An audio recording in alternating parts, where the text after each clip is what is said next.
Mesdames, Mesdemoiselles, Messieurs, bon après-midi et bienvenue à l'UNESCO, cette petite terre universelle au cœur de Paris, qui abrite donc cette Université de la Terre, 4e du nom. Je suis Éric Jouan, journaliste, et j'ai le plaisir d'animer ce débat de ce soir qui va clore, en quelque sorte, ces 2 jours de discussion intense. Et nous avons beaucoup de chance parce que nous allons entendre 3 voix qui se complètent vraiment dans leur réponse à cette immense question, vaste, peut-être trop vaste, mais qui va probablement nous intéresser tous.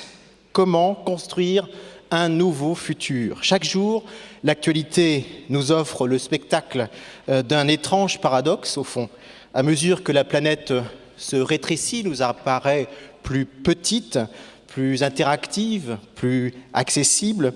Les problèmes auxquels nous sommes confrontés nous semblent toujours plus complexes, plus enchevêtrés, plus émiettés aussi.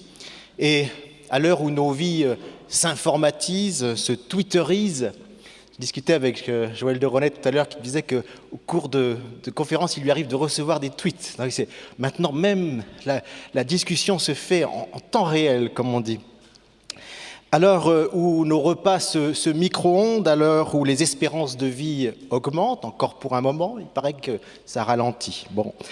Parallèlement, nous nous posons des questions graves, comme celle que posait François Marchand, le patron de Nature et Découverte, hier matin à cet endroit, en nous disant « Sommes-nous une civilisation sans futur ?»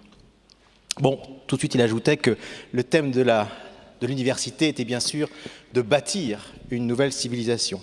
Et je lisais dans Le Monde de cet après-midi, enfin d'aujourd'hui, une tribune signée Michel Rocard, Dominique Bourg et Florent Augagneur. Peut-être l'avez-vous lu puisqu'elle est en libre service là, dans les couloirs. Je cite « Il sera bientôt trop tard pour remédier aux catastrophes écologiques et à leurs conséquences sociales et politiques » avec un titre qui peut inquiéter, le genre humain est menacé. Nous voilà prévenus, alors comment construire un nouveau futur? Tout de suite, je vous présente nos invités en vous promettant que vous aurez la parole après que le panel et les étudiants qui sont là vous auront présenté leurs questions. Il est l'auteur de plus de 50 livres, traduits dans plus de 20 langues et diffusés à plus de 6 millions d'exemplaires à travers le monde. Professeur, écrivain, ancien conseiller d'État, conseiller spécial auprès du président de la République, François Mitterrand, entre 1981 et 1991. Il préside aujourd'hui A&A, je ne sais pas si on doit dire A&A, on va lui demander, Société internationale de conseil, et puis aussi Planète Finance, spécialisée dans le développement de la microfinance. Selon le magazine Foreign Policy, il fait partie des 100 intellectuels les plus importants de la planète. Merci d'accueillir M. Jacques Attali.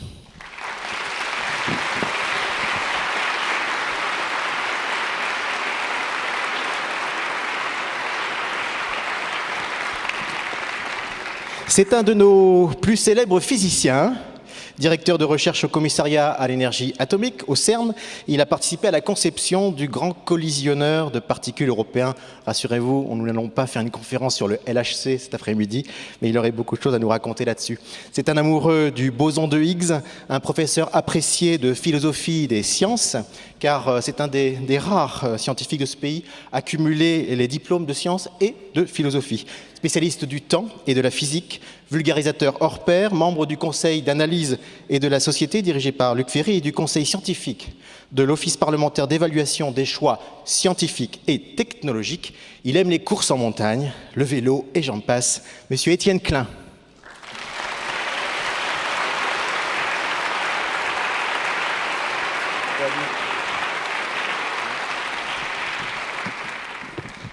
Quand en 1975, il écrit le macroscope, se doute-t-il que la systémique va devenir un des piliers de l'analyse de la marche du vivant, des nouvelles technologies aussi. Président de Biotics International, biologiste, il est aujourd'hui conseiller auprès de Claudie Agnuret, la présidente d'Universcience qui rassemble la Cité des Sciences et le Palais de la Découverte. Ancien du MIT, le célèbre Massachusetts Institute of Technology, il a un vrai talent de pédagogue et de vulgarisateur. Il aime les vagues, l'océan, c'est un fondu de surf, Monsieur Joël de Ronet.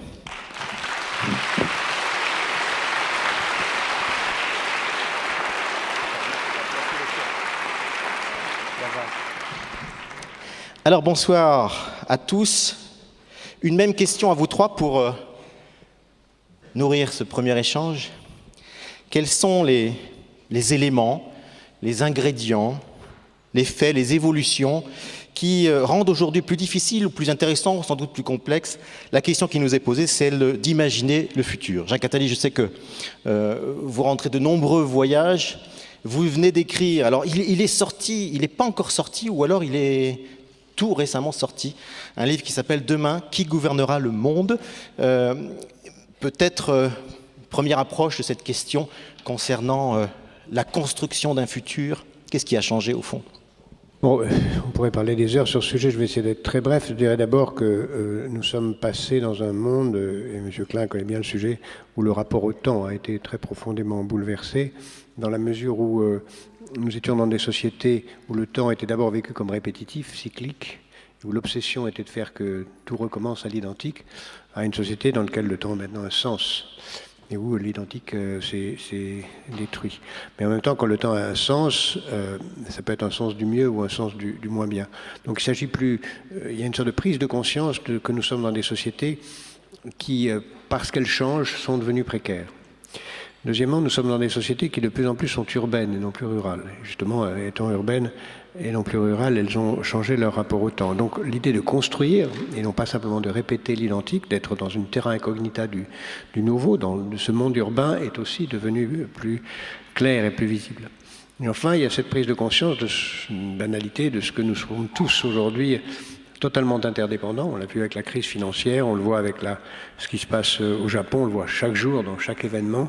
Le monde est un village, et cette interdépendance crée à la fois la nécessité d'un projet pour le village planétaire, mais en même temps le sentiment que chaque événement qui se produit dans un coin du village peut avoir des conséquences sur l'ensemble du village, ce qui donc crée une plus grande instabilité, puisqu'il y a 7 milliards de phénomènes qui s'interconnectent les uns avec les autres et qui peuvent vraiment créer des résonances contradictoires. Donc ça crée aussi là un sentiment de précarité et d'instabilité et de grandes difficultés à prévoir. En plus, et par ailleurs, nous sommes dans des sociétés qui ont choisi, dans le développement économique, l'usage des ressources de la planète, donc de détruire pour construire, détruire des ressources naturelles pour construire des choses façonnées par l'homme, et donc il y a aussi ce sentiment-là de précarité. Donc clairement, tant au niveau individuel qu'au niveau collectif, nous ne pouvons plus en rester à l'espérance d'un au-delà, nous ne pouvons plus en rester à la répétition du modèle des générations antérieures, et à chaque échelon, qu'il s'agisse de la personne, de la ville, de la nation et de la planète, on ne peut survivre que dans un projet. Joël connaît très bien cela, mais ce que je vais dans la métaphore que je vais prendre, quand on fait du ski ou quand on fait du surf ou quand on fait un sport de déséquilibre, si on pense à l'instant, on tombe. On tient debout que si on pense loin devant. Et là, aujourd'hui, même pour vivre le présent, si on ne pense pas loin devant, on tombe. Donc, à l'échelon personnel comme à l'échelon collectif, le projet de long terme est la condition de survie dans l'instant, même si ce projet de long terme doit être sans cesse repensé, réactualisé, réaménagé, en étant tout le temps fondé sur quelques valeurs qui sont des valeurs morales profondes, une certaine conception du bien et du mal qu'on peut avoir. Pour ma part, j'essaie d'articuler ma vie autour de ces projets personnels et collectifs qui servent, je l'espère, à faire que le monde après moi soit légèrement moins barbare qu'avant. Merci Jacques Attali. On y reviendra sur les valeurs. Étienne Klein, la science est toujours de plus en plus confrontée à une espèce de tribunal. On dit, bon ben voilà, elle est fautive, elle est coupable, la notion de progrès a beaucoup changé. Même question qu'à Jacques Attali, au fond, qu'est-ce qui a changé dans le regard sur la question de la construction du futur ? Comme vous l'avez dit moi-même, notre rapport au progrès a changé. Nous feignons de ne plus l'aimer. Certains déclarent même que l'idée de progrès est morte. Moi, je pense simplement que notre rapport à lui s'est inversé. C'est-à-dire, au lieu de l'aimer positivement, on ne l'aime plus que négativement. C'est-à-dire à l'aune de l'effroi que nous inspire l'idée qu'il puisse s'interrompre. Parce que le retour à la nature que certains préconisent, implicitement suppose qu'on y retournera avec un GPS, un sac à dos d'antibiotiques et un téléphone portable. Donc simplement, on l'aime moins, mais en réalité, on l'aime tout autant négativement, parce qu'il n'y a plus que ça qui nous tient en espérance. Einstein se posait la question de savoir si le futur existe déjà dans l'avenir, qui est une question... C'est une belle question, ça. En apparence tout à fait bête, et il répondait oui, c'est-à-dire que pour lui, l'espace-temps, c'est une sorte de territoire qui est présent de toute éternité, au sein duquel nous nous déplaçons, nous, observateurs. Mais demain a la même réalité qu'aujourd'hui. Et je pense que cette conception qu'on appelle la conception de l'univers bloc, quand on fait de la politique ou quand on essaie de penser de l'avenir, il faut absolument l'abandonner et considérer qu'il y a encore du jeu politique, il y a encore de la liberté, des choix à faire pour, au moins en partie, configurer l'avenir d'une façon telle qu'il ressemble en partie, là encore, à nos souhaits. Vous avez parlé de la science, elle est effectivement très attaquée. Moi, j'essaierai de la défendre ce soir. Mais je reconnais que beaucoup de questions se posent et que ce qui a changé aussi, c'est que la science et la technique n'apparaissent plus enchâssées dans un projet de civilisation. Jacques Attali a parlé de projet, je pense que Joël de Renay en parlera aussi, je pense que ça va être le mot-clé de l'après-midi. Il faudrait refinaliser le projet scientifique et le réenchasser dans un projet qui lui donne du sens. Puisqu'aujourd'hui, on le réduit à l'innovation. Pendant la modernité, disons depuis Descartes, il fallait être maître et possesseur de la nature, non pas pour se faire plaisir, mais en vue d'une fin transcendante qui était le bonheur et la liberté. Donc la science et la technique étaient un moyen en vue d'une fin transcendante. Aujourd'hui, on a du mal à nommer un projet de civilisation. Du coup, les innovations que la science et la technologie permettent de faire sont interrogées pour elles-mêmes, sans qu'on trouve à leur donner un sens dans l'horizon qu'elles permettraient de configurer. Et donc il y a beaucoup de travail prospectif à faire, et il devient urgent que nous décidions tous ensemble, à l'échelle de la planète, je ne sais pas si c'est possible, je ne sais pas s'il y a une gouvernance qui permettrait de l'établir, mais les deux questions fondamentales, c'est de quoi avons-nous besoin, première question, et deuxième question, qui n'est pas la plus simple, que voulons-nous ? Merci Étienne Klein. Alors, Joël de Renay, même question, même punition, mais peut-être dans un univers plus proche de la biologie. Qu'est-ce qui a changé ? C'est que le futur n'est plus ce qu'il était, selon la phrase célèbre qu'on attribue tantôt à Isaac Asimov ou à André Fontaine. Et comme le futur n'est plus ce qu'il était, il faut le réinventer. La meilleure façon d'ailleurs de prédire le futur, c'est de l'inventer. Et je pense que ce qui est en train de changer aussi dans les relations humaines, dans le lien social qu'on crée entre nous, avec les réseaux sociaux et la civilisation du numérique, c'est qu'on a besoin, à mon avis, de deux choses, et on simplifie dans les quelques minutes qui nous sont accordées au début de cet intéressant débat. Ce sont des valeurs et des priorités. Je vais vous dire quelques valeurs que je pense nécessaires pour construire ensemble le futur. La première, c'est la responsabilité. Responsabiliser les gens. On est trop utilisé et on est trop assisté. Deuxièmement, en plus de la responsabilité, c'est la créativité. Sans innovation, partout, on ne pourra pas créer ce futur et l'inventer. Il y a aussi la nécessité de la solidarité, la nécessité du partage, et aussi celle de l'empathie. C'est un mot dont on parle beaucoup en ce moment, c'est le fait qu'en se mettant à la place de l'autre, on peut mieux comprendre ses sentiments et ses émotions. Or, nous sommes habitués à des sociétés de conflits, de violences, de rapports de force, alors que l'empathie nous permet ensemble de construire un monde qui est utile et intéressant pour chacun d'entre nous. Et les priorités, moi j'en ai 5, je les décris rapidement, on en parlera j'espère pendant le débat. La première, c'est l'éducation. L'éducation à tous les niveaux, mondiale, à tous les niveaux de la société, des jeunes, des moins jeunes, dans l'entreprise, des seniors. Faire des ponts entre l'éducation des jeunes et des seniors, que les seniors aident les jeunes à contextualiser toute l'information qu'ils reçoivent, et les jeunes à transférer leur culture numérique, puisqu'on est rentré, comme je l'ai dit, dans la civilisation du numérique, vers les seniors, les personnes plus âgées, dans l'entreprise aussi. Mettre en place une forme de coéducation, pas seulement d'éducation du haut vers le bas, selon les ministères de l'éducation nationale des différents pays, mais une coéducation, et les réseaux vont nous y aider. Deuxième priorité, l'énergie. Comment entrer dans une forme d'énergie renouvelable qui donne une quantité d'électricité continue dont on a besoin, dont on nous dit aujourd'hui qu'elle ne peut venir que de 4 éléments, le nucléaire, le fioul, le charbon, le gaz, et avec un petit peu d'hydroélectricité pour adoucir les creux et les courbes. Non, on peut absolument faire de l'électricité en continu, ce qu'on appelle en anglais le base load, avec une matrice énergétique de plusieurs énergies renouvelables connectées entre elles, où les énergies aléatoires, c'est-à-dire le vent et le soleil, sont compensées par des stocks permanents que sont la biomasse ou la géothermie. Le tout relié par une grille intelligente, ce qu'on appelle en anglais un smart grid, c'est-à-dire une grille intelligente qui permet d'adapter l'offre à la demande, de faire rentrer les énergies alternatives comme l'éolien et le solaire photovoltaïque à l'intérieur de la grille, avec des compteurs intelligents chez les gens et de pouvoir contrôler et économiser de l'énergie. Troisième priorité, c'est une forme de démocratie participative réelle. On l'a vu, les réseaux sociaux sont en train de bouleverser la relation entre les gens. Et il n'y a pas que les réseaux sociaux, il y a aussi l'Internet mobile, le repérage par GPS.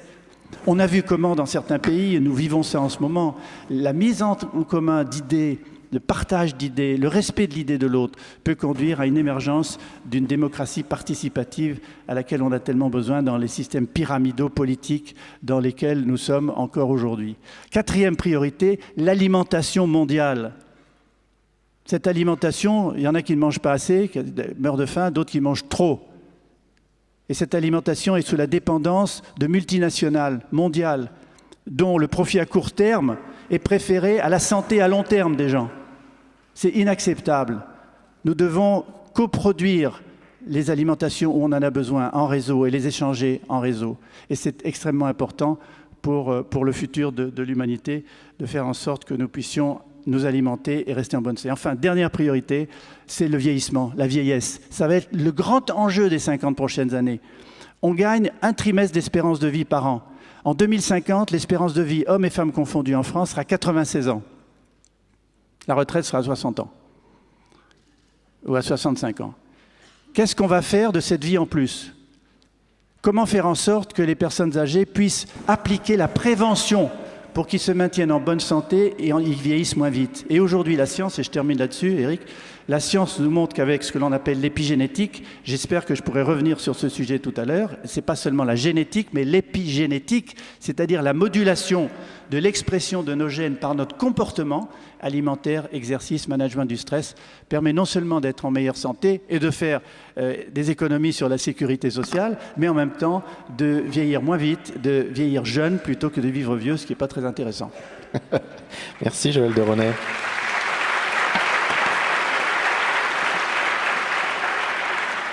En tout cas, voilà une feuille de route sur laquelle on va certainement revenir tout à l'heure. Une question tout de suite de notre panel étudiant, très nombreux cet après-midi. Nous accueillons des étudiants d'HEC, de l'ESCP, de Sciences Po, de l'École centrale et de l'Institut Polytechnique La Salle Beauvais, d'Epitech aussi. À vous, je crois que c'est Guillaume.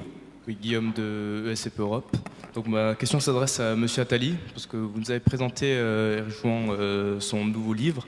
Donc nous sommes très curieux, donc c'est très simple ma question. Qui, demain, gouvernera le monde? Ça, c'est une question. Si je pouvais répondre en 2 minutes, j'aurais pas écrit 400 pages, mais si j'avais à répondre d'un mot, je dirais personne.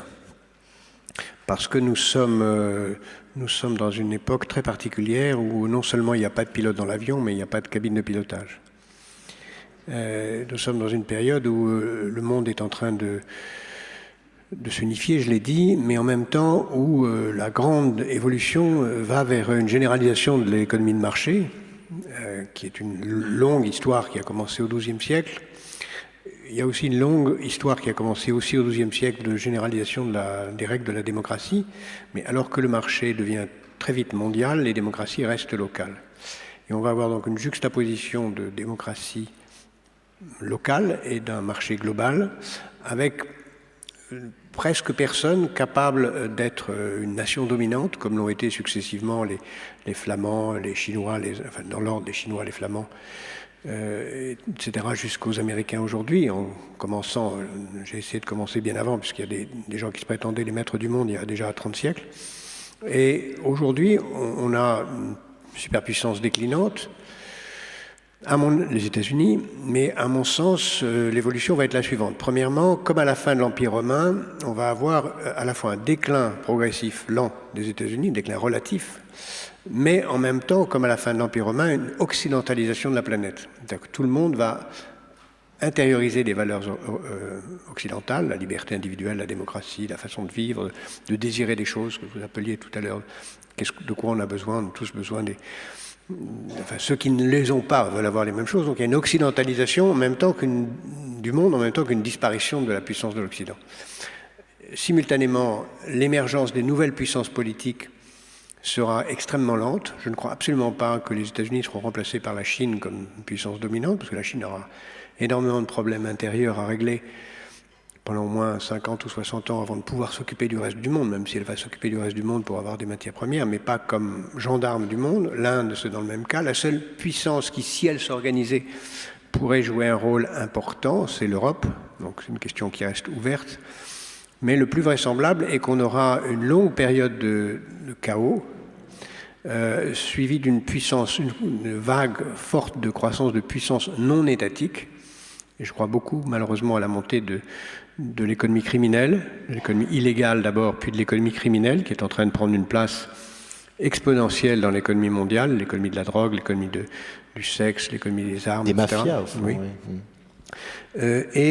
Au-delà de cela, la logique voudrait, un petit peu comme à la fin du XIXe siècle, que le monde ne l'accepte pas, se crise, se ferme, qu'on ait des guerres, qu'on ait une période de fermeture, parce qu'à la fin du XIXe siècle, il y avait aussi cette idée d'une mondialisation qui était en train de réussir, puis on a eu 80 ans de parenthèse. Il est possible qu'on ait 80 ans de parenthèse avec toute une série de dictatures religieuses, idéologiques diverses, et qu'au-delà ou à la place, puisque c'est toujours en général après les guerres et pas à la place des guerres, on voit apparaître une nouvelle architecture mondiale, comme on l'a vu en 1815 avec le concert des nations après les guerres napoléoniennes, en 1920 avec la Société des Nations après la Première Guerre mondiale, ou les Nations Unies après la Seconde Guerre mondiale. Il est évident que ça se terminera un jour par un gouvernement mondial équilibré, démocratique, qui mettra en place des règles, qui dominera le système financier, ne sera pas dominé par lui. Tout ça aura lieu. Les plus jeunes dans cette salle le verront, comme il y a une monnaie européenne, il y aura une monnaie mondiale, il y aura un revenu minimal mondial. Tout ça existera. C'est loin devant nous. Et en attendant, on peut s'attendre à une grande période de chaos et une grande période où les deux grands sujets seront pour moi la maîtrise de l'environnement, et évidemment le fait d'éviter de le détruire, et la lutte contre la pauvreté qui, si on poursuit dans les tendances actuelles, va toucher 4,5 milliards de personnes sur 9 milliards en 2050, donc créer par ces deux dimensions une situation révolutionnaire qui, par la guerre ou sans la guerre, aboutira à quelque chose comme une démocratie planétaire. Maintenant, le chemin est long et nous avons vécu maintenant depuis 60 ans à peu près une étrange période où il nous semble que c'est une période de violence. En réalité, quand on regarde les chiffres, c'est pas du tout une période de violence. Il y a beaucoup moins de violence depuis 60 ans qu'avant. Le nombre de morts par violence depuis 40 ans baisse tous les ans à l'échelle mondiale. Ça peut paraître étrange, mais c'est un fait. Mais je crois que cette période-là est en train de se terminer et qu'on rentre dans une nouvelle période d'accélération de la violence pour 1000 et une raisons. On peut la maîtriser. On a 1000 exemples de choses intelligentes qui avaient été dites en 1910 pour créer la Société des Nations avant la Première Guerre mondiale. En 1929, deux ministres des Affaires étrangères français et allemands avaient proposé la création d'un marché commun européen, Stresemann et Aristide Briand. Il a fallu attendre ce qu'on sait pour pouvoir le faire. De même pour les Nations Unies. Aujourd'hui, on sait très bien ce qu'il faudrait faire. On voit très bien comment faire une sorte de gouvernance, je ne dirais pas gouvernement mondial qui maîtriserait les principales difficultés, qui permettrait d'éviter que les Japonais puissent avoir le droit de faire n'importe quoi, que les banques américaines soient laissées en toute liberté, que chacun puisse se conduire en toute liberté à l'égard de son peuple. On voit très bien comment le faire. Ça supposerait 2 jours de négociation pour des gens de bonne volonté, mais naturellement, ça n'aura lieu que si on est forcé à le faire. Parce que je pense qu'aujourd'hui, le pire de ce qui nous arrive, c'est que nous vivons sous ce que j'appellerais la tyrannie de l'insouciance. Dès qu'un problème est passé, on est ravi de retourner à l'insouciance. On est ravi de ne pas le régler. On est ravi de dire « c'est passé, passons à autre chose ». Et c'est cela aujourd'hui qu'il faut tenter de dépasser. On y reviendra sans doute tout à l'heure. Une question. Oui, bonjour, je m'appelle Artemis Limosi, je suis étudiant à l'ESCP Europe et à l'École centrale. Et donc ma question prolonge un peu ce que vous dites, monsieur Attali. Elle est plutôt pour monsieur Klein. Voilà, par exemple, la catastrophe récente de Fukushima a remis, on va dire, la gestion des risques et comment la société gère ces risques, les risques aussi bien industriels que naturels. Donc on l'a remis au cœur du débat. Et en fait, on a un peu l'impression que la société, en général, et la politique plus particulièrement, se décharge souvent sur la science, pour ne pas affronter des choix qui sont des choix de quel risque il faut prendre. Parce que le risque, il existe, en définitive, il est irréductible. Et donc, c'est parfois une démarche quasi religieuse, parce qu'on sait qu'il y a des statistiques, qu'il y a des probabilités. Et donc, en croyant mesurer le risque, on pense s'en décharger. Et donc, est-ce que c'est quelque chose de plutôt religieux? Est-ce que c'est fondé? Et est-ce que c'est dangereux? Étienne Klein, oui, c'est pour vous. Je me doutais bien qu'il y aurait une question sur Fukushima, mais pas celle-là. Alors, simplement, vous savez ce qu'on appelle un risque, c'est le produit de probabilité par un dommage. Et donc, si vous avez un dommage immense, avec une probabilité très faible, vous avez la même évaluation du risque, le même nombre, que si vous avez un dommage faible et une probabilité élevée.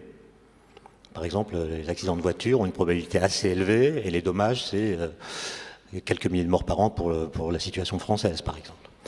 Et le fait qu'on les homogénéise par cette règle, tous les risques, crée un problème, parce qu'on ne va pas évidemment traiter de la même façon un risque qui correspond à un dommage quasi infini et un risque plus faible qui est habituel et auquel la société, avec laquelle la société semble s'accorder. Bon. Alors Fukushima, est-ce que ça change la donne? Moi, j'ai pas vraiment l'impression. C'est-à-dire, si vous revenez à l'époque du tremblement de terre de Lisbonne, 1755, il y a eu un déchirement dans la communauté philosophique européenne. Il y a la fameuse correspondance entre Rousseau et Voltaire. Voltaire qui dit, grâce à la science et à la technique, on pourra prévoir, puis un jour prévenir les tremblements de terre. Et Rousseau qui dit, ben non, s'il y a eu des morts à Lisbonne, c'est parce que la civilisation a concentré les individus dans des immeubles de 4 étages en bord de mer. S'ils étaient restés nomades dans les montagnes, il n'y aurait pas eu de mort.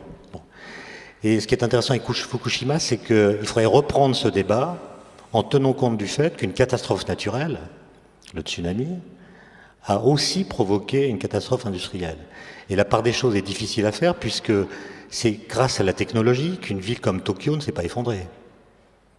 Et les immeubles ont résisté grâce au fait qu'ils sont montés sur des ressorts, etc. Et donc ça crée une espèce de mélange entre le naturel et le technologique, entre le naturel et l'artificiel, qui est difficile à penser. Et moi, je pense que Fukushima aura des effets qu'on a du mal à percevoir aujourd'hui. D'abord, on ne connaît pas exactement la gravité de cette catastrophe nucléaire. On peut regarder ça avec différents critères. Par exemple, on peut être admiratif du fait que toutes les centrales nucléaires aient résisté au tremblement de terre. Et c'est seulement le tsunami qui a engorgé 2 pompes dans le réacteur de Fukushima qui a empêché le refroidissement des réacteurs après l'arrêt des réactions en chaîne. Donc moi je ne veux pas en parler trop à chaud, j'attends de faire un bilan dans quelques mois quand on saura plus sur ce qui se passe aujourd'hui avec ces réacteurs. Il semblerait qu'ils aient partiellement fondu. Je ne sais pas quelle quantité de radioactivité sera dégagée, mais ça correspond au type de scénario qui était quand même prévu.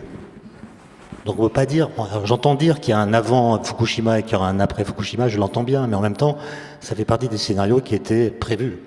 Donc on ne peut pas dire qu'on apprenne beaucoup de choses en la matière. Et si on continue le nucléaire, on ne pourra pas exclure qu'il y ait des accidents graves.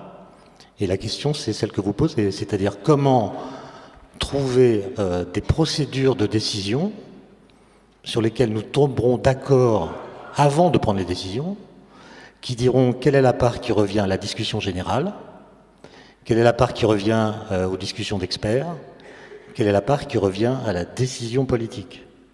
C'est quels sont les risques que nous sommes d'accord pour prendre. Alors c'est facile de faire une présentation idéale de ce problème, mais dans la pratique c'est très compliqué, parce que notre rapport au risque, il n'est pas très objectif souvent, il peut être manipulé, il y a toutes sortes de lobbies qui vont agir pour défendre tel ou tel risque. Il y a des risques très graves qui nous laissent complètement indifférents.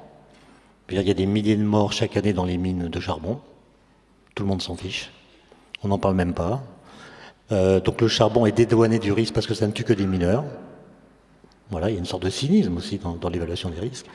Et donc, si vous, étudiants d'HEC ou d'autres écoles, vous pouvez proposer une procédure de décision qui ne soit pas exactement la démocratie participative à laquelle je crois guère, mais qui dise un peu les trois pôles que je viens de citer, quelle est leur part, comment ils se succèdent, comment on organise les discussions, vous rendrez un grand service à l'humanité. Joël de René voulait intervenir également. Merci. Je crois qu'il faut faire la distinction entre le risque choisi et le risque subi. Le risque choisi, beaucoup de personnes dans cette salle conduisent sans doute trop vite, fument des cigarettes, font du VTT en descendant des montagnes sans casque, que sais-je. Ça, c'est un risque qu'on a choisi, et pour nous, ce n'est pas un risque, parce que ça n'arrive qu'aux autres. Et puis, il y a le risque subi, qui va du nucléaire dont on vient de parler, au téléphone portable, en principe, ou bien aux OGM. La grande question à laquelle on est confronté, c'est pour Fukushima notamment, c'est qu'on n'a pas l'information sur tous les risques.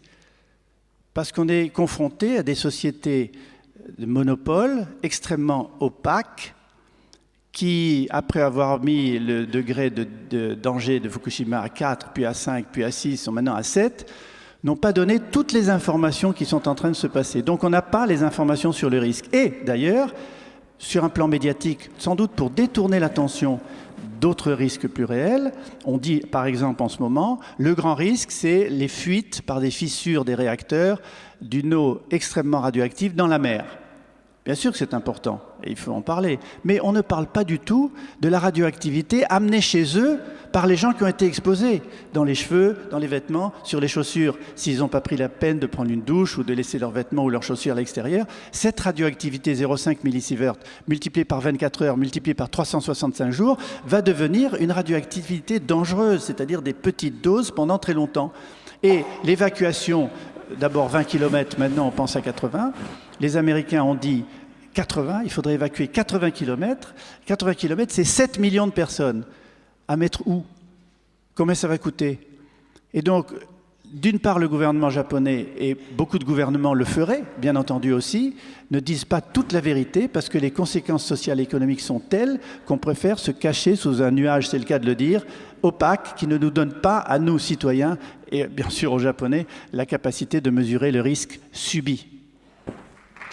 Merci Joël de René.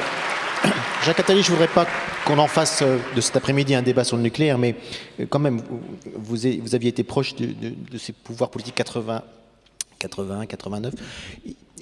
Un certain nombre de décisions ont été prises autour du plan nucléaire français.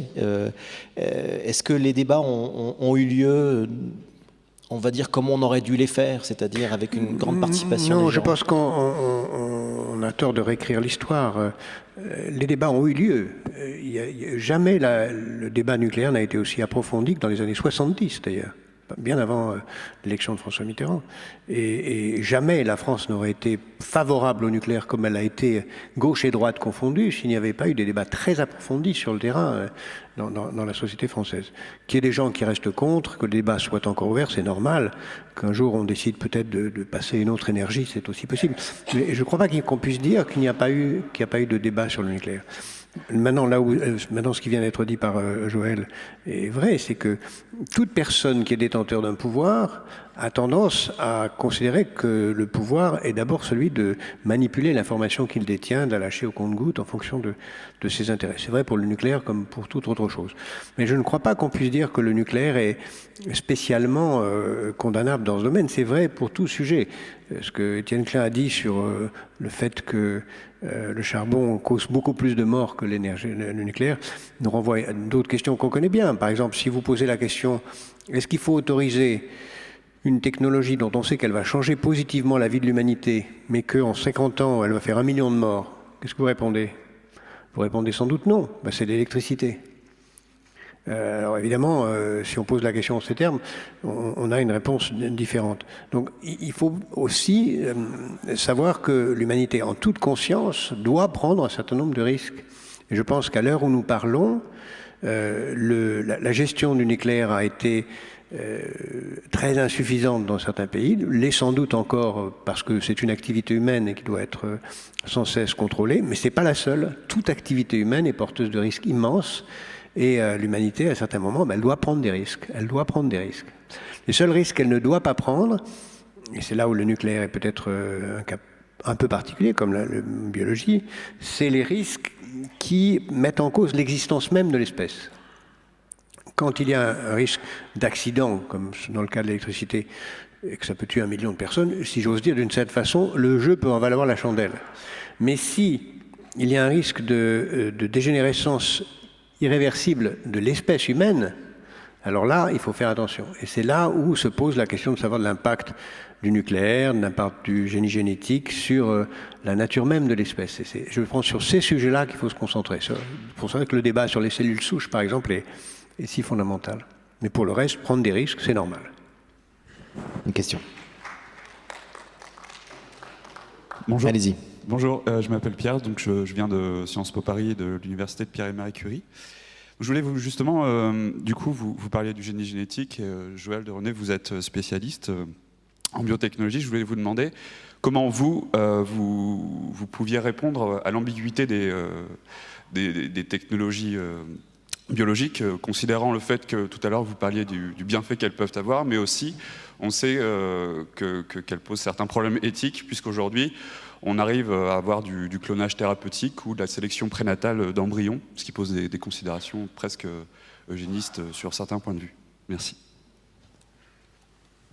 Sur le plan bioéthique, la France est un pionnier mondial, puisque c'est un des tout premiers pays qui a créé des commissions et des comités de bioéthique qui rassemblaient à la fois des scientifiques, des médecins, des politiques, des autorités morales et religieuses, pour essayer justement de réfléchir à où il ne faut pas aller trop loin.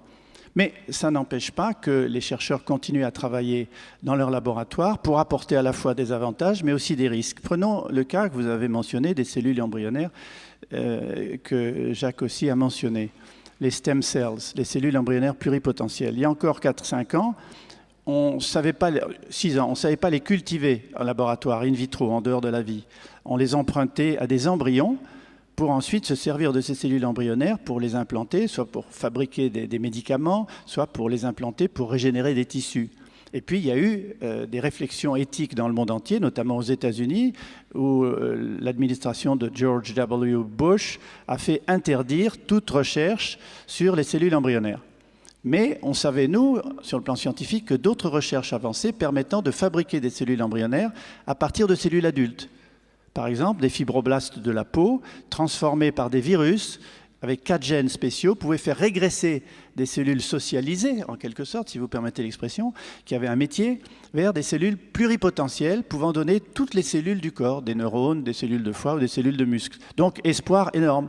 Mais ensuite, on a continué à avancer, et les virus étant dangereux, on a trouvé le moyen de fabriquer des cellules embryonnaires simplement avec des produits chimiques qui permettent de faire régresser, c'est ce qu'on appelle aussi des IPS, des cellules qui sont socialisées, qui se retransforment en cellules embryonnaires, avec moins de risque de cancérisation qu'avec des virus. Donc voilà un cas où les réflexions éthiques ont stoppé, la progression scientifique a montré qu'on pouvait fabriquer des cellules embryonnaires, et on sait déjà aujourd'hui, les résultats que je vous dis sont très récents, en injectant des cellules embryonnaires à des souris dont les muscles ont été totalement atrophiés par une maladie, je ne rentre pas dans les détails, on régénère cette capacité musculaire.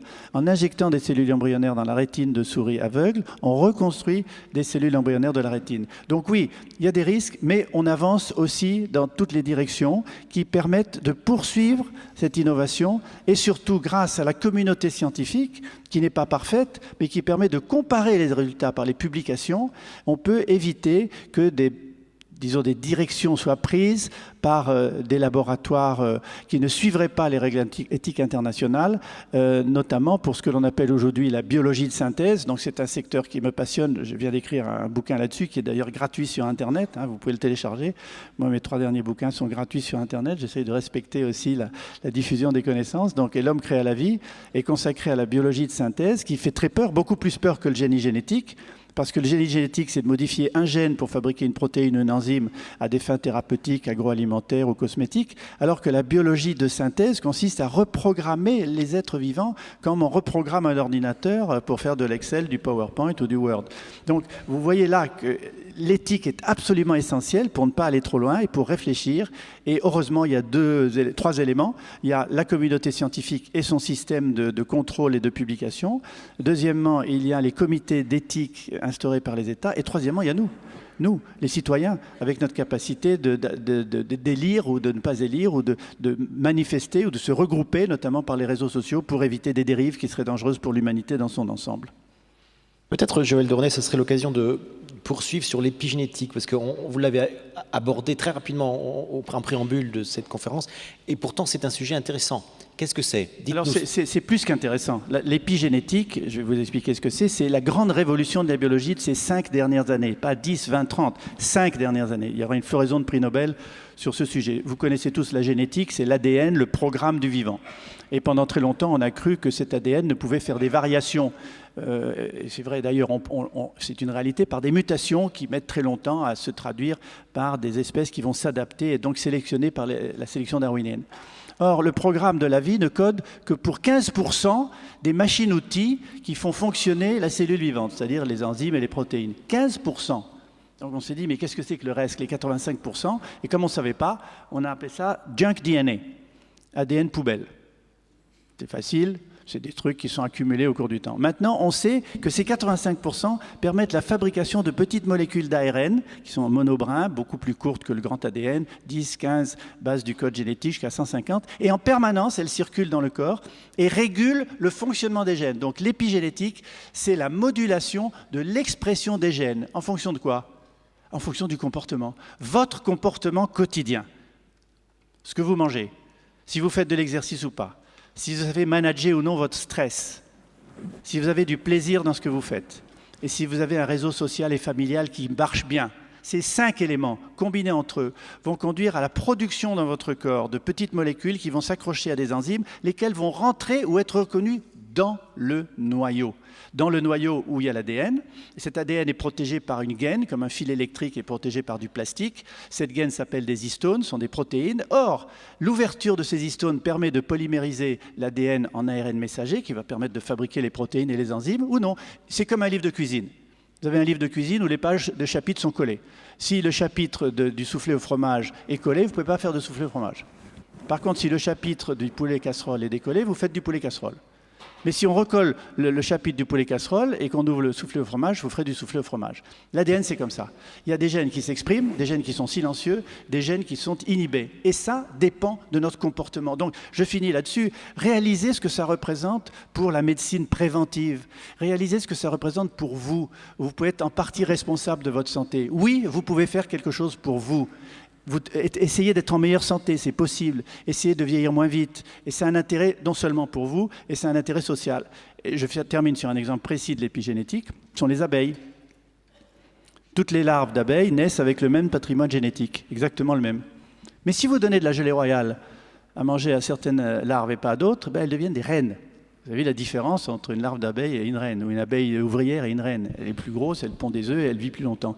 Donc rien que l'alimentation de la gelée royale a méthylé ou acétylé, je ne veux pas rentrer dans les détails chimiques, ces fameuses histones pour permettre aux gènes de s'exprimer ou non. C'est une grande révolution et ça va définir la médecine préventive de demain par rapport à la médecine thérapeutique et au poids de Big Pharma et des médicaments dont on n'est jamais trop sûr que leur interdépendance va causer plus de maladies que celles qu'ils essayent de guérir, voir ce qui est en train de se produire en ce moment avec des médicaments qui sont retirés du marché régulièrement. Merci.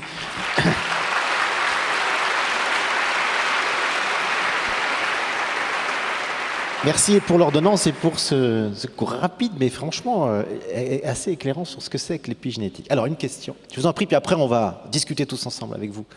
Oui, j'ai bien vu votre main qui se levait. On prend une question d'étudiant, une dernière là? Vous en avez une? Prête? Allez, Fanny, non? Non? Allez-y. Bon, encore moi. Hein. Guillaume. Donc, on parle beaucoup de choses qui nous sont inconnues. Et moi, je pense qu'une notion qui est importante, parce qu'on parle de construire notre futur, c'est la notion de peur.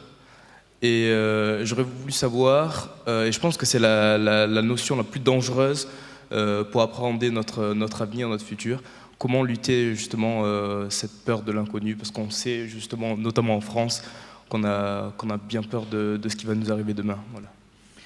Je vais pour vous trois, ça. dire un mot en réponse, et puis chacun d'entre nous va dire un mot, mais la peur, c'est pas quelque chose de forcément mauvais. Dans la phrase du pape « N'ayez pas peur », cette phrase ne m'a jamais convaincu. Parce que si vous n'avez pas peur et que vous foncez face à l'inconnu, prenant des risques inconsidérés, vous êtes suicidaire.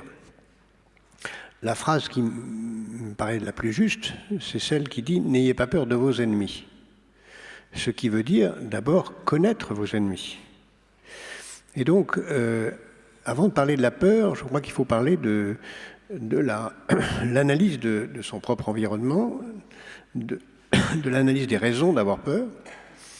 Et une fois que vous avez fait ces analyses, Joël parlait à juste titre de l'empathie tout à l'heure, j'ai écrit beaucoup de choses sur ce sujet aussi. L'empathie, c'est prendre conscience de ce que pensent les autres pour savoir si les autres vont être des alliés ou des ennemis, faire en sorte qu'ils soient plutôt des alliés que des ennemis. Et à ce moment-là, votre peur peut être un moyen de définir une stratégie face à l'environnement. Mais c'est pour ça que je considère que la peur en elle-même ne doit pas être considérée comme désastreuse. De même, la forme extrême de la peur, qui pourrait être la paranoïa, me paraît une qualité et non pas un défaut. Il faut être paranoïaque, dans certaines limites. Une autre forme de la peur qui me paraît très positive, c'est l'hypocondrie. Il faut être hypocondriaque, parce que si vous ne l'êtes pas, vous allez passer à côté de toutes les maladies que vous pourriez vraiment avoir. Il faut aussi être mégalomane, parce que ça consiste à avoir un projet. Donc si vous êtes hypocondriaque, mégalomane et paranoïaque, vous avez une petite chance de survivre. Bravo. Étienne Klein et ensuite Joël sur la même question, oui. Moi, j'ai pas grand-chose à ajouter. Je pense qu'effectivement, on a tort de dire que toutes les peurs sont irrationnelles. Il y a des peurs qui sont parfaitement rationnelles. Si vous êtes dans la face nord des Grandes Jorasses et qu'un orage menace, si vous n'avez pas peur, 20 minutes après, vous êtes mort. Donc, nous sommes sauvés par la peur dans beaucoup de situations. La peur peut toutefois devenir pathologique, c'est la panique. Il faut plutôt l'éviter. Et on assiste aujourd'hui à une tendance que je crois néfaste, qui consiste à dire que la peur a de la valeur. La peur devient une valeur. Il y a une sorte de marché des peurs qu'on pondère selon des critères qui ne sont pas toujours très objectifs. Et ce jeu est infini, c'est-à-dire on peut indéfiniment jouer à se faire peur, puisque nous sommes des êtres humains qui habitons une planète complètement perdue dans l'espace. Nous allons tous mourir. Voilà deux ingrédients qui justifient toutes les peurs. Et je pense qu'il faut quand même essayer d'y résister pour profiter du peu de vie que nous avons. Je pense que la peur s'est transformée en un outil de gouvernement et en un commerce médiatique. C'est-à-dire que ce qu'on appelle la gouvernance par la peur, Voilà. ce qu'on appelle la gouvernance par la peur, c'est le moyen de réunir les gens à l'intérieur d'une communauté sur le court terme et de manière locale, et même en s'inspirant de phénomènes mondiaux, le réchauffement climatique, évidemment, qui existe aussi, la radioactivité, les tsunamis, les tremblements de terre, etc. La peur de tout qui conduit les gens à se coller les uns aux autres, parce qu'il est plus difficile pour un politique, et Jacques me dira si je me trompe ou pas, de faire adhérer les gens sur des valeurs qui exposent le politique. L'homme ou la femme politique sont exposés s'ils pensent à des valeurs qui rassemblent les gens, l'éducation, j'ai parlé du vieillissement, de la santé, de l'Internet, de la montée des jeunes générations pour qu'ils nous apportent un peu de culture numérique et fassent en sorte qu'on les sorte de leur ghetto, mais c'est une agression parce que les vieux veulent absolument qu'il y ait plein d'obstacles entre les jeunes et eux pour pas qu'on leur pique leur job. Donc cette peur systématique qui est répandue absolument partout, est un outil maintenant à la fois médiatico-politique, puisque le politique se nourrit de la peur médiatique et le médiatique se nourrit de la peur politique, ça fait une cohésion des gens. Alors qu'est-ce qu'on peut faire, puisque votre question c'est comment s'en sortir. Michel Serres disait, vous regardez le journal télévisé du soir, de 8h à 20h, après il y a un peu de culture et un peu de sport, c'est l'audimat de la mort. Vous prenez un crayon, faites-le ce soir, et demain. Prenez un crayon, vous regardez les 20 premières minutes du journal télévisé, un car se renverse et prend feu dans un fossé, 12 morts. Incendie dans un bâtiment surchargé de personnes sans papier, 7 se jettent par la fenêtre, 14 morts. La Libye, bien entendu, les catastrophes, les trucs, les tombées, un hôpital, on va voir des gens complètement... 20 minutes de mort, audimat de la mort. Et d'ailleurs, les journalistes qu'on connaît bien vont vous dire, à l'ouverture du journal, « Mesdames et messieurs, nous avons décidé de ne pas montrer ces images, mais néanmoins, nous pensons que dans votre intérêt de communication, vous devez voir cette personne qui va sauter d'un avion, son parachute ne va pas s'ouvrir et va mourir sous vos yeux. » Ça fait l'ouverture du journal. Donc, le moyen de lutter contre ça, c'est ce qu'on essaye un peu de faire à la Cité des Sciences et au Palais de la Découverte, qui maintenant s'appelle Universcience, c'est de donner envie du futur et de faire en sorte que les jeunes en particulier n'aient plus peur du futur. Parce que si on comprend, d'abord comprendre le futur, c'est peut-être en avoir envie. Si en avoir envie, c'est peut-être en avoir envie de le construire ensemble et peut-être l'aimer. Donc, il y a une phase, si vous voulez, pour répondre à votre question, et j'ai terminé là-dessus, c'est faire comprendre cet avenir au-delà des peurs et des risques qu'on a assez bien décrits dans nos exposés. Deuxièmement, c'est, après avoir fait comprendre, donner envie de ce futur. Si on n'a pas envie d'y aller, on le subit plutôt que de l'inventer, comme je disais tout à l'heure. Troisièmement, éventuellement l'aimer. Aimer le futur, après tout, c'est passionnant, c'est les nouvelles explorations. Et enfin, dernier élément, le construire ensemble d'une manière solidaire en utilisant éventuellement tous les réseaux qui sont mis à notre disposition dans la civilisation du numérique. Voilà, le gouvernance par la peur et les moyens de s'en sortir éventuellement. Merci Joël de Ronen. Jacques Attali. Oui, je voudrais juste ajouter deux dimensions non contradictoires, mais qui complètent peut-être, parce qu'on n'a pas eu le temps jusqu'à présent de les évoquer. C'est les risques liés à la peur de l'étranger et les risques liés à la peur du déclassement social. Dans toute société, et je le répète encore une fois, la période actuelle ressemble beaucoup à la période 1910. Beaucoup. Peur de l'étranger, racisme, terrorisme, fermeture des frontières, protectionnisme, ça ressemble beaucoup. Et je dis, après 1910, il y a eu 80 ans de barbarie. Ça ressemble beaucoup à cette période. C'était aussi une période d'extraordinaire progrès technique, d'extraordinaire ouverture, tout s'annonçait magnifiquement bien, et puis ça s'est arrêté. Et ça a commencé par la peur du vertige devant l'ouverture au monde, donc la peur de l'autre. Celui dont on a peur surtout, c'est l'étranger. Et on invente des formes d'étrangers de toute façon, l'étranger étant le voisin, étant celui à qui on prête des torts particuliers. Donc, le premier signe très important, c'est l'ouverture à l'autre. Comprendre qu'on a à s'enrichir à l'autre, qu'on a beaucoup à apprendre à l'autre. La fermeture à l'égard de l'étranger, quand j'entends, je ne veux pas faire de polémique particulière là-dessus, mais quand j'entends les uns et les autres dire « on ne se sent plus chez soi en France », c'est terrifiant.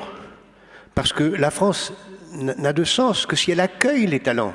Elle n'est chez elle que si elle reçoit les autres. Elle n'est chez elle que si elle reçoit les meilleurs du monde. Qu'est-ce que sont les États-Unis s'ils n'avaient pas recueilli depuis 2 siècles les meilleurs du monde, qui sont venus y faire leur vie et leur richesse? Si nous considérons que nous sommes que nous et que les autres sont un danger, nous sommes morts. Donc déjà, la peur fondamentale qu'il faut chasser à tout prix maintenant, c'est la peur de l'étranger. L'étranger est une chance, est un atout. C'est ça qui construit. Les grands peuples de demain sont les peuples qui seront accueillants, qui sauront recevoir les autres et construire avec eux. Ça, c'est la première chose très importante, je crois dont il faut avoir conscience aujourd'hui. La deuxième peur, que je crois, elle, plus justifiée et méritée qu'on s'en occupe, c'est tout simplement, très prosaïquement, la peur du chômage et de façon un peu plus sophistiquée, la peur du déclassement social. La peur du chômage, c'est celle des jeunes. La peur du déclassement social, c'est la peur des parents pour les jeunes qui pensent que leurs enfants vivront moins bien qu'eux. Ce qui est assez vrai, ce risque existe de vivre moins bien. Et évidemment, comment penser à un avenir magnifique, quelles que soient les technologies et les rêves des uns et des autres, si on vit moins bien que la génération précédente? Ça n'a pas de sens. Or aujourd'hui, ça renvoie non pas ça renvoie à un sujet majeur, qu'il faut vraiment redire parce qu'il est extraordinairement prosaïque, en prenant d'abord que l'exemple américain. 80% de l'accumulation des richesses nouvelles depuis 10 ans aux États-Unis a été à 1% de la population américaine. Et en Europe, les chiffres sont pratiquement les mêmes. Évidemment, quand vous avez une faible croissance et que 80% de cette faible croissance va à 1%, pas besoin de faire beaucoup de mathématiques pour savoir que tout le monde descend. pour que les richesses aillent à 1%. Le déclassement social, le risque de décevoir sur l'avenir, la peur de la descente des générations suivantes est fondamentalement lié à un extraordinaire processus de concentration des richesses qui, allié avec la peur de l'étranger, va créer des situations véritablement révolutionnaires avec des dangers de totalitarisme si on n'est pas capable d'avoir des solutions positives, généreuses, ouvertes, à la fois à l'égard de l'étranger et de justice sociale. On est au cœur de la question. Étienne Klein. Vous aviez eu raison, Guillaume, de poser cette question. Ensuite, monsieur, bien sûr. Oui, oui. Oui, je voulais continuer dans le même sens. C'est-à-dire, moi, je ne cède pas à un optimisme technologique. C'est-à-dire, je ne pense pas que la technologie va résoudre tous les problèmes qui se posent à nous. Et on parlait tout à l'heure de ce qui a changé dans l'idée de progrès. Ben, la chose principale qui a changé, c'est que les pères fondateurs de l'idée de progrès, les Voltaire, les Diderot et les d'Alembert, etc., pensaient que d'abord il y avait un embrayage automatique entre toutes les formes de progrès scientifique, technologique, progrès matériel, progrès moral, progrès politique, etc. Et ils pensaient surtout que tout progrès allait en définitive profiter au genre humain. Et le piège dans lequel se trouve prise la technologie aujourd'hui, c'est toutes ces promesses dont a parlé Joël qui sont magnifiques. On sent bien qu'elles seront le lot d'une petite fraction de l'humanité. Et on sent bien que les progrès technologiques ont augmenté les inégalités tout en améliorant la condition de ceux qui étaient au plus bas de l'échelle. Et il y a même des gens qui parlent d'un éventuel splitting au sein de l'humanité, c'est-à-dire entre quelqu'un qui profitera de tous ces progrès-là et qui, d'une certaine façon, sera sorti de la condition humaine. En tout cas, sera sorti des conditions de cette condition humaine telles qu'elles ont été fixées par la nature. Il en sera très largement sorti. Et il cohabitera avec d'autres personnes qui seront restées des homo sapiens, vis-à-vis desquelles il n'éprouvera aucune empathie. Autrement dit, c'est la question de l'humanisme qui est posée.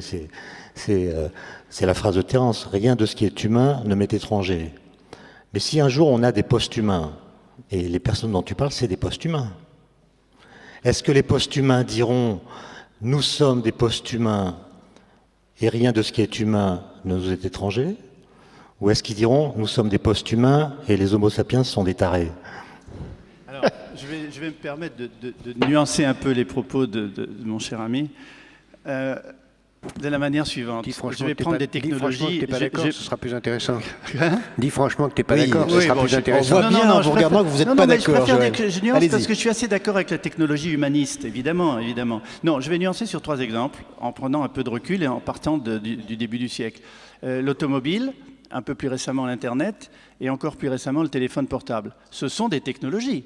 Les moteurs mécaniques, les moteurs à explosion, l'automobilité a complètement changé la société. Et Dieu sait si maintenant, il n'y a pas que quelques élites qui ont des automobiles. L'infomobilité, pour la comparer à l'automobilité, c'est-à-dire l'infomobile, maintenant c'est l'ordinateur et le téléphone portable, sont en train de changer complètement la société. Ce n'est pas que des élites. Il y a, pour vous donner des chiffres, vous pouvez les noter, il y a 5,8 milliards de téléphones portables dans le monde sur 6,5 milliards d'habitants. En 2015, il y aura 3,5 milliards de smartphones. Vous savez, ces téléphones qui sont géolocalisés, on peut prendre Internet, etc. Donc, ce n'est pas une élite. C'est répandu partout, même en Afrique. Ils ont une application encore plus avancée qu'en Europe, où ils peuvent faire de l'échange, du commerce, de la finance téléphone à téléphone, alors qu'on ne l'a pas. Et enfin, Internet, qui a commencé comme un truc dans l'armée américaine, est quelque chose d'extraordinairement répandu, y compris dans les pays en développement. Donc, où je n'ai pas très bien compris, où les technologies, ça ne fait pas partie des technologies qui changent l'humanité. Alors, la réponse d'Étienne rapide. Justement dit que puisqu'elle change l'humanité et qu'elle ne la change pas de façon homogène, ça crée des nouveaux différentiels qui n'étaient pas prévus par... Donc, oui, ça d'accord. Il y a 1 milliard de personnes qui n'ont jamais vu une prise de courant électrique de leur vie. On ne les mettra pas d'accord là-dessus, je ne pense pas. Monsieur Attali. Deux sortes de remarques. Première remarque théorique et puis une plus pratique. Remarque théorique. À mon sens, l'humanité va se diviser en 3 catégories. Les nomades de luxe qui disposeront de tous les outils de la liberté dont on vient de parler, y compris de la liberté génétique, de devenir un autre. Ceux-là, ils vont être peut-être 100 à 150 millions. Ils auront tous les moyens du mouvement absolu, déraciné, libre, mais la liberté, le déracinement sera un luxe et non pas une souffrance. À l'autre bout, il y aura 5 à 6 milliards de nomades de misère qui seront obligés de bouger de la campagne à la ville, d'une ville à l'autre, simplement pour trouver à manger. Et au milieu, il y aura une catégorie centrale, une sorte de classe moyenne, qui vivra dans l'espérance illusoire de rejoindre les nomades de luxe et dans la terreur réelle de basculer dans l'infranomadisme. Et qui les regardera les uns à la télé dans les journaux qui leur montrent la vie des nomades de luxe et qui, à la télé, se réjouira de voir le spectacle de la misère des autres en se réjouissant de ne pas en être. Ça, c'est les 3 catégories qui sont en train d'apparaître. Mais on peut combattre ça de façon extraordinairement concrète, mais c'est très difficile. Joël a cité l'exemple du téléphone mobile. C'est le métier dont Planète Finance s'occupe très largement. Nous essayons d'utiliser le téléphone mobile pour donner l'accès au crédit aux plus pauvres. Mais d'abord, il faut regarder les chiffres. Il y a en effet 5 milliards de personnes qui ont un téléphone mobile. Plus exactement, il y a 5 milliards de lignes téléphoniques. Mais en fait, il n'y a pas 5 milliards de gens, puisqu'ils beaucoup de téléphones sont pour plusieurs personnes, et puis les chiffres sont faux, c'est 3 milliards en fait. Mais il y a seulement moins d'1 milliard de gens qui ont un compte en banque. Et donc, en réalité, les gens qui ont un téléphone mobile ne sont pas sortis de la misère. Et c'est vrai qu'on est en train d'essayer d'utiliser le téléphone mobile pour en faire un instrument de ce qu'on appelle de mobile banking, pour changer la vie des gens. C'est en train de se faire. Il y a en effet, dans le monde de la pauvreté, d'extraordinaires expériences. Les premières, les plus importantes, sont aux Philippines et au Kenya. Nous sommes en train maintenant d'essayer de les généraliser dans la planète entière. Mais il faut une volonté. Ça ne se fait pas naturellement. La tendance naturelle, Philippe Aghion, l'économiste français d'Harvard, l'a bien montré, c'est que quand un progrès technique apparaît, il apparaît et puis ensuite, très lentement, il se généralise. Mais quand le progrès technique est de plus en plus rapide, le nouveau progrès qui intéresse que les riches apparaît tellement vite qu'il n'a pas le temps de se généraliser avant qu'un autre apparaisse. Et plus le progrès technique est rapide, plus il y a une accumulation et concentration des inégalités à cause du progrès technique. S'il n'y avait qu'une vague de progrès technique, comme c'était le cas au XVIIIe et au XIXe siècle, il aurait le temps de se répandre. Ce n'est plus le cas maintenant. Et donc il faut une volonté farouche. La microfinance est un outil très important pour y parvenir, mais sans politique, on n'ira pas. Merci Jacques Attali. Alors, monsieur, vous demandez la parole depuis longtemps, on va vous amener un micro. 8e rang, attendez. Voilà. Ici. Voilà. Ne vous battez pas, vous l'aurez tous. Voilà, monsieur, s'il vous plaît. Monsieur qui... Voilà. Oui, vous serez 2e, c'est pas grave. Allons-y. D'ailleurs, ce qu'on va faire, on va prendre les 2 questions en même temps. Allez-y, monsieur, posez votre question et vous derrière aussi. Allez-y. Bon, merci de vos aperçus qui sont un peu inquiétants. Moi, j'avais l'impression donc qu'il y avait un modèle qui était la construction de la classe moyenne et qui en gros, il nous permettait d'évoluer de façon équilibrée. C'est quand même le modèle aujourd'hui du Brésil, de la Chine. Ça a été le modèle européen. Pourquoi il a éclaté et est-ce qu'il est vraiment condamné, ce modèle de développement lié à la classe moyenne? Voilà. Alors, on garde votre question et on vous donne le micro. Voilà, à vous aussi, comme ça. J'en ai déjà un. Voilà. Bonjour, donc Koseila Sugar. Ma question se situe au niveau donc, de ces espèces. Jacques Attali, vous avez parlé de phénomènes mondiaux, d'espèces de vagues qui balayeraient l'humanité, l'histoire. Et en vous écoutant, nous avons l'impression que l'histoire est déjà faite. En tant qu'individu responsable, quel est notre pouvoir et comment concrètement pouvons-nous agir pour éviter ces peurs? Parce que vous dites il ne faut pas avoir peur, il ne faut pas être stressé. Donc il y a une espèce de paradoxe entre le fait de rester tranquillement sur son hamac et laisser la vague passer, ou alors prendre les choses en main, s'engager. Donc c'est vrai que voilà, c'est là-dessus que je tenais à réagir. Sur votre question, puis après un mot sur l'autre. Non, c'est pas parce qu'on peut à peu près bien voir les dangers qui sont demain qu'il faut rester assis. Au contraire, il faut agir. Je crois que toute vie équilibrée est une vie qui est faite de pensée et d'action en même temps. On pense au risque, c'est comme l'exemple du ski ou du surf et ça. On voit un danger, on essaie de le contourner. Mais il faut être capable de l'analyser pour le contourner. Donc le fait de voir ou de pouvoir prévoir des vagues d'avenir ne veut pas dire qu'il faut considérer que c'est donné, que c'est fini, c'est pas réglé.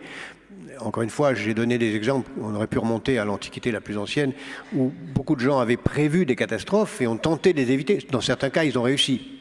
Dans la plupart des cas, ils n'ont pas réussi parce que la tragédie humaine est plus forte que la lucidité de quelques-uns.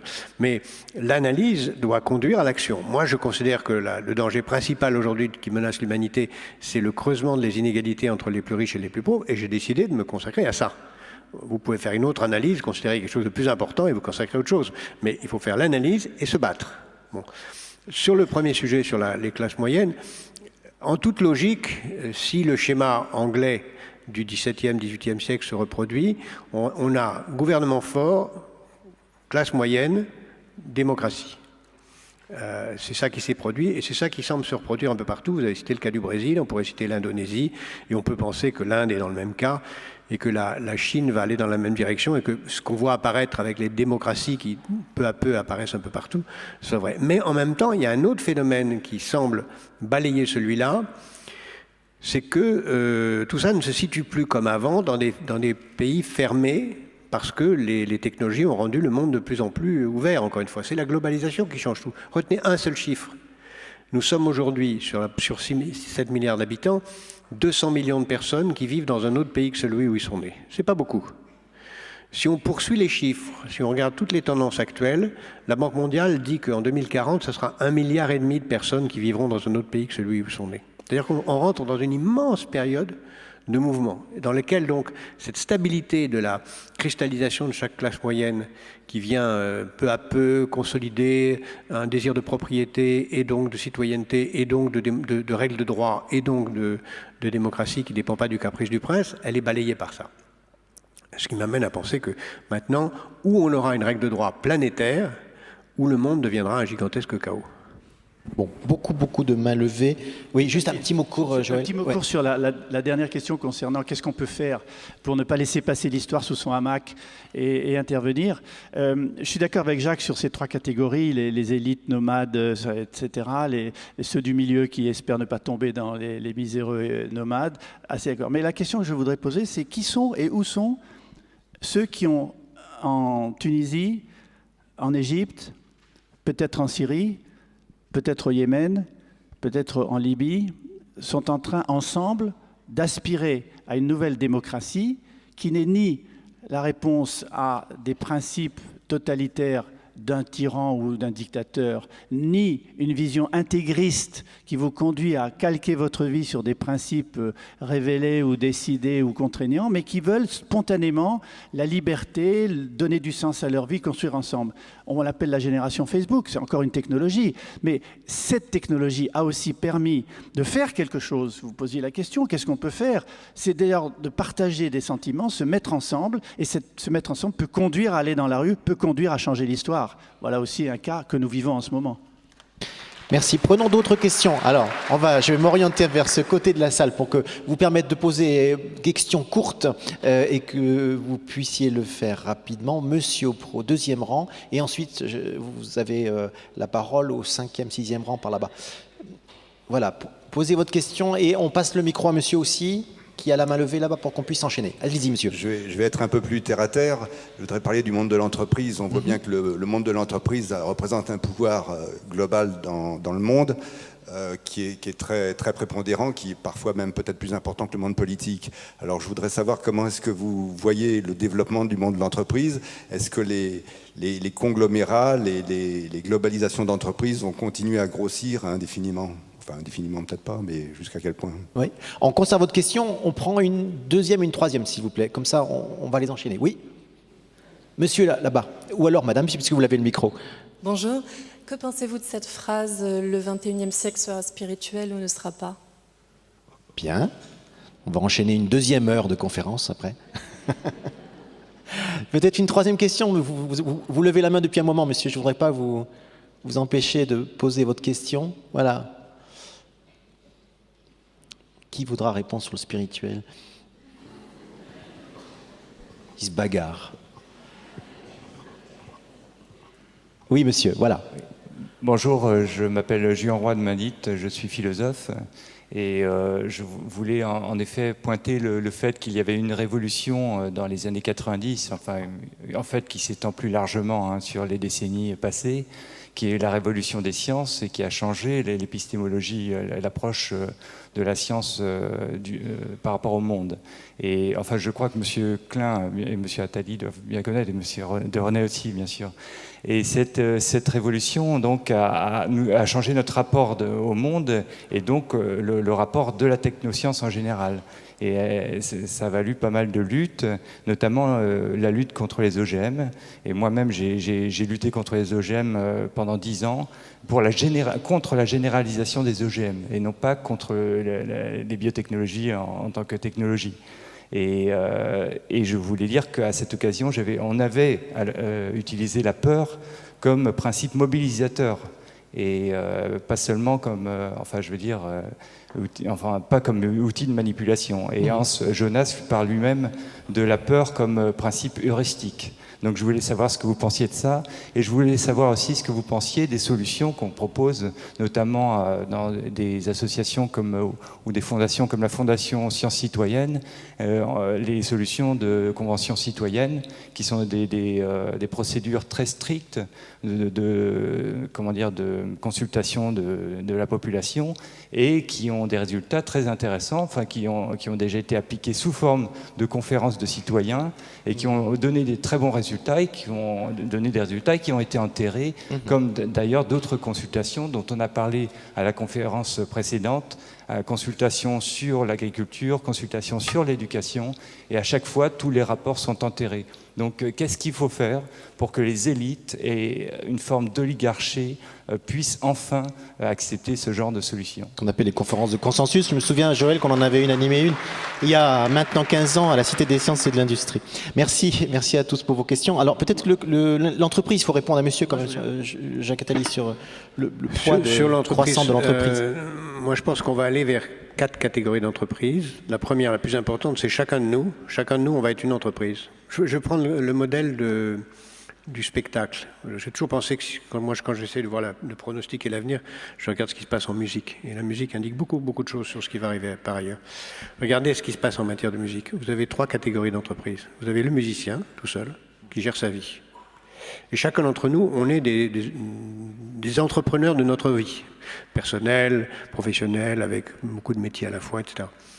Et on gère avec sa vie comme une entreprise. C'est la plus importante. Ensuite, il y a des entreprises provisoires, un orchestre. Les gens qui se mettent ensemble forment un groupe.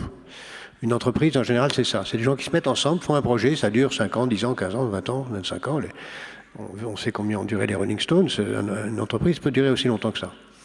Puis vous avez une 3e catégorie d'entreprises, on le voit dans la musique, c'est les studios, ou les major companies. C'est une marque, un label, qui définit un critère d'excellence, et en dessous, vous avez des gens qui recrutent des talents, qui changent tout le temps, et qui sont une entreprise qui est simplement définie par son label, par l'image qu'elle définit, par son laboratoire de recherche, par sa capacité à recevoir des talents. Un exemple excellent de ça, c'est le Cirque du Soleil. Pour moi, l'entreprise de demain. L'innovation, la recherche des talents, la capacité à transformer un talent par une logistique très sophistiquée dans des produits de masse. Et ça, il y a 2-3 entreprises par secteur qui sont comme ça. Vous pouvez prendre le secteur du transport, de la beauté, de la jeunesse, de l'alimentation, de l'énergie. Vous avez des entreprises de ce genre. Les autres tournent à l'intérieur.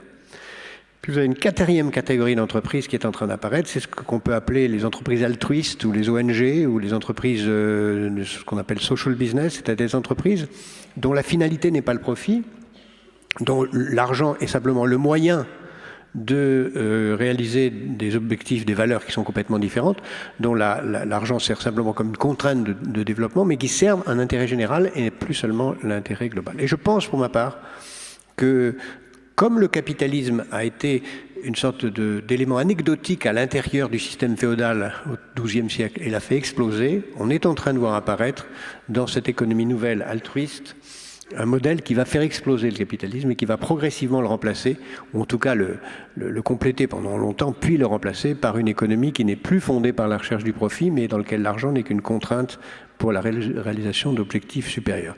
Ce qui d'ailleurs ouvre des réponses assez naturelles aux autres questions, mais je laisse les autres. Il y avait la question spirituelle, il ne faut pas qu'on l'oublie. Je vais tenter de répondre aux 3 questions de manière brève, évidemment, à cette heure-ci. La première question sur l'entreprise, je pense que les entreprises qui gagnent, et là Jacques en a dit vraiment l'essentiel, mais je voudrais ajouter les entreprises qui gagnent sont celles qui savent non seulement innover, mais faire circuler les innovations. Donc la communication en réseau avec des petites entreprises, des grandes entreprises est essentielle. D'où l'importance de la veille. Comme disait aussi Jacques tout à l'heure, si on regarde l'instant, on tombe, comme le surfeur ou le skieur. Et en même temps, la prospective. La veille, la prospective, j'ajouterais l'approche systémique, c'est-à-dire de regarder la contextualisation et de respecter les gens qui travaillent dans l'entreprise, de les respecter dans leur diversité, chacun, pas comme des numéros, mais comme des véritables créateurs de valeur ajoutée, de valeur pour l'entreprise. Deuxièmement, la spiritualité. J'aime beaucoup un livre de Patrick Vivray, qui est un personnage extraordinaire, qui est philosophe et sociologue, qui a écrit un livre qui s'appelle « Pourquoi ça ne va pas plus mal ?» Et ce livre remarquable s'appuie sur les grandes religions. Il est laïque, il n'est pas pratiquant, mais il s'appuie sur les grandes religions. Je ne vais pas les citer, vous les connaissez toutes. Et il s'en sert pour dire que l'on peut grandir en humanité. C'est un très beau terme qu'il emploie. On peut grandir en humanité grâce à l'application de principes de spiritualité, en même temps que les principes de technicité dont nous avons parlé, les principes commerciaux ou les principes de pouvoir. S'il n'y a que du pouvoir, de la technicité ou du commercial, le monde devient une marchandise, comme ça a été dit par ailleurs dans un autre bouquin. Il faut rajouter à ça une vision spirituelle pour nous élever, comme le disait Teilhard de Chardin, tout ce qui monte converge. Et enfin, dernier point, la technoscience. Je suis d'accord avec votre intervention, ça va trop vite. La technoscience est une machinerie qui tourne sur elle-même et on n'a pas le régulateur du régulateur. Il n'est pas que politique, il doit être aussi citoyen. C'est pour ça que je ne suis pas trop d'accord avec Fukuyama, pas Fukushima, c'est l'écrivain, le politicien et technologue américain, qui dit que les grandes questions de société, les OGM, peut-être d'ailleurs la biologie de synthèse, le génétique, devraient être réglées par le politique. Non, je ne crois pas qu'il y a que la relation entre scientifique et politique. Le troisième élément, ce sont les citoyens. C'est-à-dire ce que vous avez dit, les consensus citoyens, les conférences de consensus, la possibilité de s'ouvrir par les réseaux et maintenant la civilisation du numérique, à échanger pour éviter que la technoscience s'emballe sur elle-même et aille trop vite. Donc encore une fois, ça nous ramène un peu ce que je disais tout au début, à la responsabilisation des gens face à leur avenir. Étienne Klein. Oui, je voulais ajouter un élément de réponse à la question de notre ami philosophe sur les conférences citoyens.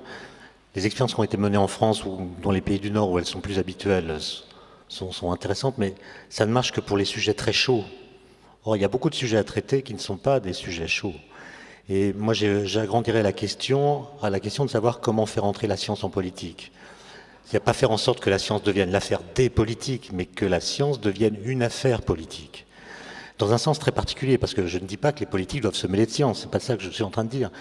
Mais j'étais assez choqué de voir que entre octobre 2009 et février 2010, période pendant laquelle on organisait un débat national en France. Un débat national sur les nanotechnologies. Dans la suite du Grenelle, débat commandité par 8 ministères, organisé par la CNDP, qui s'est déroulé dans 18 villes françaises, 18 villes universitaires, et qui a été un fiasco complet. D'une part parce que les gens ne sont pas venus, et quand ils sont venus, les débats ont été interrompus par des opposants. Mais ce que je veux dire, c'est que le point important, c'est pas tellement ça, c'est le fait qu'aucun parti politique en France, alors qu'il s'agissait d'un débat national, ne s'est exprimé sur la question. Sauf les Verts. Pendant 6 mois, aucune allusion ni à l'UMP, ni au PS, comme si les nanotechnologies, quelles que soient les décisions qu'on prenne à leur propos, n'allaient pas avoir d'incidence sur la vie des gens. En tout cas, elles auront plus d'incidence qu'une récente loi votée sur la burqa, à propos de laquelle n'importe quel élu a dit son mot. Et donc, j'ai l'impression que la technologie est devenue l'impensé du politique. Elle est en lévitation intellectuelle. Et donc, il faudrait que, sous des formes à définir, les conférences citoyennes sont intéressantes, mais à mon avis, elles ne sont pas suffisantes, on prenne ce problème à bras-le-corps. Quand on est scientifique, il y a 3 grandes questions à résoudre. La première question, je parle en physicien là, c'est celle du lien qu'il y a entre nos théories physiques et la réalité physique. Est-ce que nos théories entrent en contact avec le réel? Est-ce qu'elles le décrivent? Ou est-ce qu'elles divaguent? Question très compliquée qui d'ailleurs mobilise la plupart des scientifiques parce que, comme vous le savez, on a des théories qui vont bien au-delà des conditions expérimentales qu'on peut réaliser, qui sont des sortes de conjectures, on ne sait pas très bien comment les tester. D'autre part, quand il y a une contradiction entre une théorie et une observation, il ne faut pas en déduire que la théorie est fausse, toujours, parce que le pari de la physique moderne, c'est qu'on peut expliquer l'effet d'observation par l'impossible, c'est-à-dire par des lois physiques qui disent le contraire de ce qu'on observe. Pensez à la chute des corps. Hein. On voit les corps lourds qui tombent plus vite que les corps légers, mais la vraie loi de la chute des corps nous dit qu'ils tombent tous de la même façon. Donc on a une contradiction entre l'observation et la loi. Et pour résoudre ces questions, on n'a pas trop envie que les politiques s'en mêlent. Or, de temps en temps, ils s'en mêlent. Par exemple, sur le réchauffement climatique, avec des arguments politiques, purement politiques, certains ont cru pouvoir ridiculiser le travail des climatologues. Et la question qui m'intéresse, elle concerne le futur dont on parle, c'est quelle place allons-nous continuer d'accorder à une démarche de connaissance très spécifique, très particulière, qui s'appelle la science. La deuxième question, c'est comment dire ce que nous savons. Comment est-ce que les scientifiques, pour les physiciens qui utilisent une langue qui n'est pas la langue naturelle, qui est une langue très particulière, mathématique en fait, comment peuvent-ils dire, dans des termes compréhensibles par le public, ce qu'ils savent?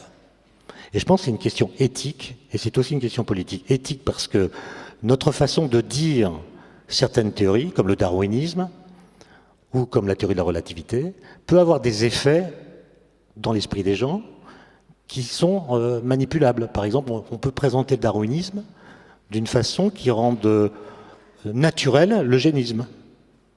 On peut aussi présenter la théorie de la relativité restreinte comme un relativisme, ce qu'elle n'est absolument pas. On peut faire croire que la question de l'origine de l'univers, par exemple, est tombée dans l'escarcelle de la science. Et donc notre façon de dire la science est une question à la fois éthique et politique. Et enfin, il y a une troisième question, c'est que faire parmi les choses que nous pouvons faire? La technologie, Joël a donné pas mal d'exemples tout à l'heure, on pourra en citer d'autres, nous permet de faire des choses, et la question est de savoir si nous souhaitons les faire. Et comment décider ensemble lesquels nous voulons choisir, et avec quels critères. Et sans être complètement convaincu par elle, je pense que les conférences citoyens sont un moyen de rôder les esprits à ce genre d'exercice et une étape qui pourrait être généralisée à une échelle plus grande. Sur les conférences de citoyens, Jacques Attali, vous vouliez intervenir également. Je voudrais appuyer et prolonger ce que vient de dire Étienne Klein, qui est très très important, en le disant avec mes mots. Je crois qu'il serait extraordinairement dangereux de considérer qu'il y a d'un côté la science, d'un autre côté les citoyens, et d'un troisième côté le politique. Les citoyens sont représentés dans des institutions politiques, et pour moi, le cœur de la démocratie, c'est les institutions. Donc la question que pose Étienne, c'est comment faire entrer le débat scientifique dans des institutions politiques. Comment faire en sorte qu'elles rentrent dans les institutions politiques. Alors il y a une très mauvaise façon pour moi, c'est de faire un débat citoyen extérieur à la politique. Dans le genre, les conférences dont vous avez parlé. Pour moi, c'est une très mauvaise solution parce que naturellement, ça arrive à ne faire parler que des gens qui sont des activistes dans un sens ou dans un autre. C'est couper du politique. Il y a une façon moins mauvaise, mais qui s'est révélée catastrophique, et j'en ai été un acteur et donc j'en suis parfaitement conscient, c'est de faire des comités consultatifs d'eux, comme on l'a fait pour la biotechnologie, etc. Pourquoi?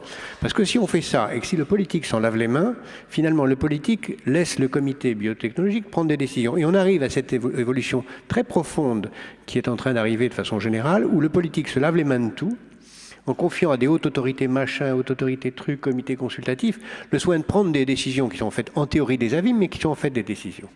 Et le politique ne prend plus aucune décision parce qu'il ne sait plus les prendre, parce qu'il n'ose plus les prendre, parce qu'il a peur de prendre des risques, parce qu'il a peur de prendre des coups. La seule solution, c'est de rendre aux politiques sa grandeur, de faire que des gens comme Étienne Klein deviennent parlementaires et viennent s'exprimer au Parlement, dire cela en étant un acteur de la vie politique. Et on pourrait se poser la question de pourquoi ça ne vient pas à l'esprit de scientifiques de devenir, comme c'était le cas aux grandes époques de la démocratie, des représentants du peuple, et de faire en sorte que le pouvoir parlementaire, qui est vraiment l'incarnation institutionnelle de la démocratie, dispose des moyens d'études, de recherche pour prendre des décisions et que les décisions soient ramenées là et ne restent pas extérieures parce que sinon on court à toutes les catastrophes totalitaires. Mademoiselle, et je tiens à vous dire, probablement vous serez la dernière personne à poser des questions, c'est une horreur, je sais, tellement de mains se lèvent, tout le monde veut poser des questions et nous ne pouvons pas d'ailleurs prolonger au-delà. Alors monsieur, parce que monsieur Attali s'en va d'ailleurs. Oui, attendez, on va vous donner un micro, mais d'abord mademoiselle. Ah bon. Attendez, sans micro, c'est impossible. Mademoiselle, Oui. et ensuite vous. D'accord. Bonjour, je serai brève, je m'appelle Charlotte. Donc, Monsieur Attali parlait d'une inéluctable occidentalisation de la planète. Est-ce qu'il ne vaudrait pas mieux d'urgence une orientalisation de l'Occident et que les grands dirigeants de ce monde reçoivent des enseignements approfondis de philosophie holistique afin de sortir du cartésianisme et du « je pense donc je suis » et d'entrer dans une philosophie plus ouverte, plus participative et dans « je pense donc tu es ». Merci. Votre question. On va prendre la question de madame, s'il vous plaît. Et madame en rouge, s'il vous plaît. La dernière question. Ensuite, on répond. Oh non, on va vous en donner un. Non. L'UNESCO est très équipée. Non, attendez, bougez pas. On a encore une seconde. On va vous donner un micro. Voilà. On vous écoute, mais c'est une question, madame. Allez-y. Donc je répète, Oui. bon, très bien, vous avez fait des beaux exposés, magnifiques. Pourquoi faut-il, vous avez parlé de volonté farouche, Monsieur Attali, pour aider les pauvres et que vous alliez vous y atteler, Monsieur Attali. Pourquoi faut-il une volonté aussi farouche pour aider les pauvres que pour les maintenir? Parce qu'il faut aussi les maintenir. N'est-ce pas?